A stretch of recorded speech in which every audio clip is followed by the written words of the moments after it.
Hello friends, welcome to my channel Shivam graphics. आज हमारी Photoshop की पहली क्लास है जिसमें हम फोटोशॉप की कुछ बेसिक चीज़ों को जानेंगे और कुछ टूल्स के बारे में भी सीखेंगे।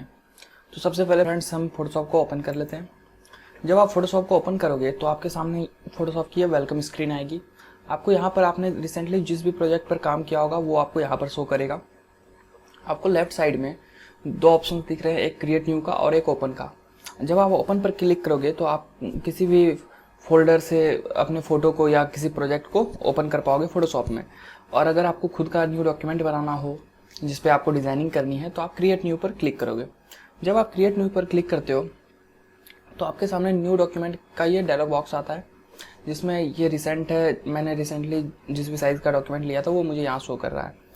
आप अगर किसी डॉक्यूमेंट के साइज़ को सेव करके रखते हो ताकि बाद में आपको प्रॉब्लम ना हो तो आपको वो यहाँ पर शो करेगा। उसके बाद फोटोशॉप की तरफ से कुछ प्रीसेट्स दी गई है, जैसे फ़ोटो की कुछ साइजेस हैं, लैंडस्केप, पोर्ट्रेट। वैसे ही प्रिंटिंग के लिए भी कुछ साइज़ है, A4 साइज़ है, लेटर है, लीगल है। अगर आपको पता है कि आपको किस साइज़ का डॉक्यूमेंट लेना है तो कोई प्रॉब्लम नहीं है, आप अपने साइज़ का डॉक्यूमेंट बना सकते हैं। ऊपर ये टाइटल है, आप यहाँ पर उसका डॉक्यूमेंट का कोई टाइटल दे सकते हैं।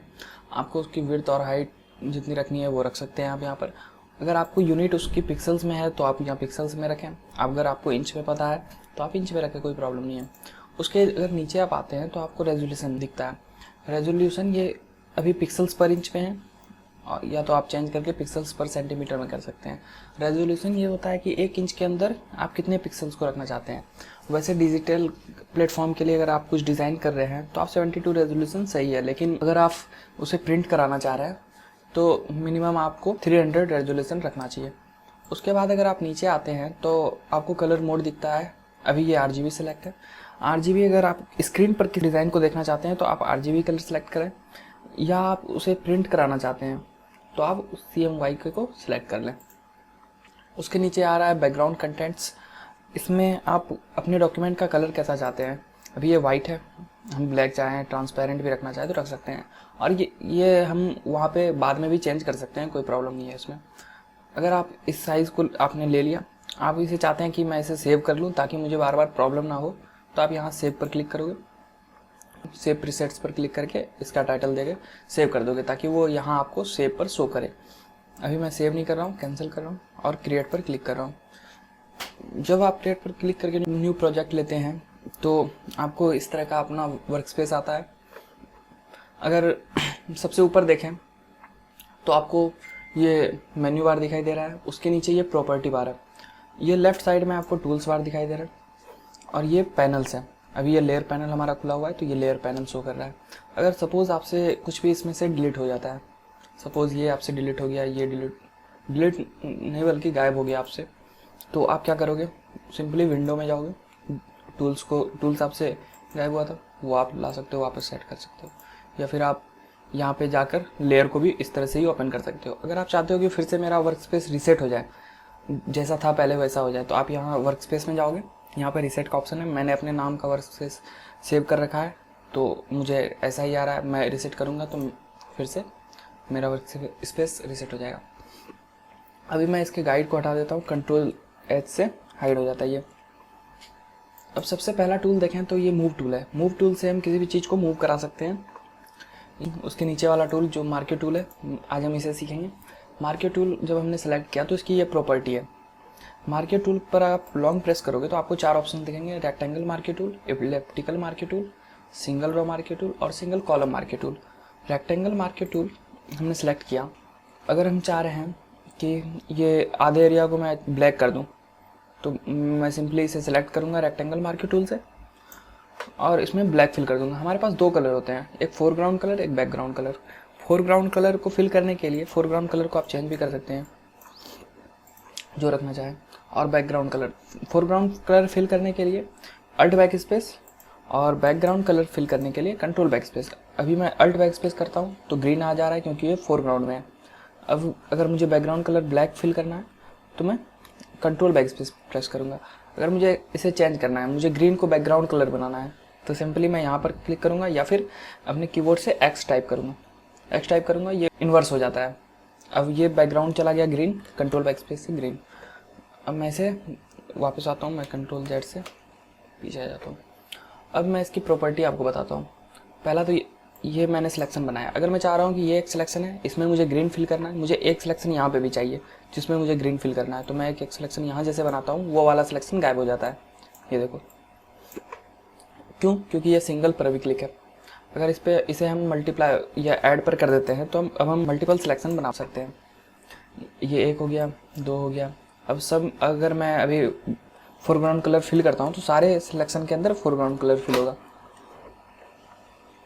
अगर सिलेक्शन को डिसलेक्ट करने के लिए कंट्रोल डी से डिसलेक्ट कर सकते हैं आप।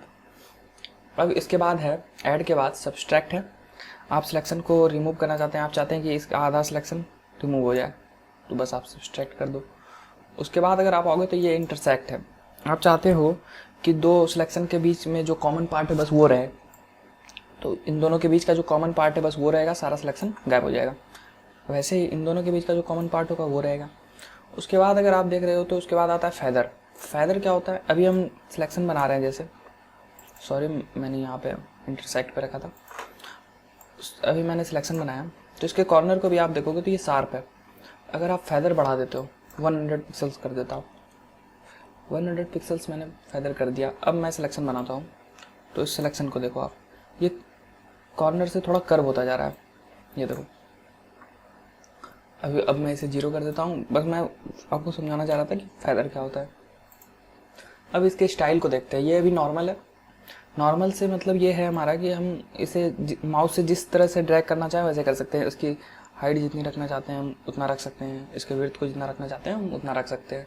लेकिन अगर हम इसे नॉर्मल से चेंज करके फिक्स्ड रेशियो कर देंगे तो ये हमेशा ही फिक्स्ड रेशियो में ही ड्रॉ होगा। जैसे इसकी जितनी इसकी हाइट होगी उतनी ही विड्थ।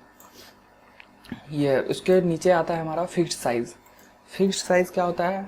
जैसे हम मुझे पता है कि कितने एरिया को मुझे सिलेक्ट करना है। अगर मुझे पता है कि 100 पिक्सल्स की विड्थ चाहिए मुझे और 1100 पिक्सल्स की हाइट चाहिए उसकी, तो मैं सिंपली इसे सिलेक्ट कर दूंगा और बस 1 क्लिक कर दूंगा उस पर, वो उतने एरिया को सिलेक्ट कर देगा।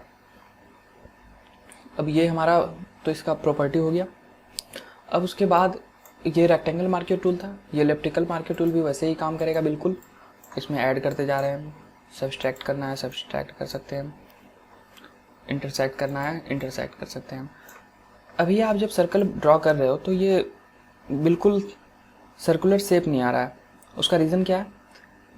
क्योंकि आप इसे नॉर्मल पर रखे हो।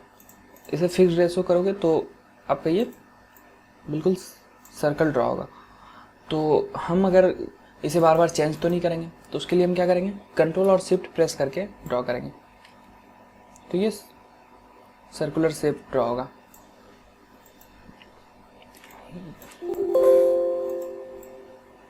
ये हमारा सर्कुलर शेप ड्रॉ हो रहा है। वैसे ही अब उसके नीचे आते हैं तो सिंगल रॉ मार्कर टूल है हमारा। सिंगल रॉ मार्कर टूल में बस 1 क्लिक करोगे तो आपको एक लाइन आएगी। आपको मैं जूम करके दिखाता हूँ। ये सिलेक्शन बना है इसमें। अब मैं इसे पर ब्लैक कलर फिल करता हूँ। बैक फोरग्राउंड कलर है हमारा, तो अल्ट बैक स्पेस से मैं फिल कर रहा हूँ और इसके सिलेक्शन को डिसलेक्ट करता हूँ कंट्रोल डी से। अब आप देखोगे तो इस में एक लाइन आ जा रही है ये।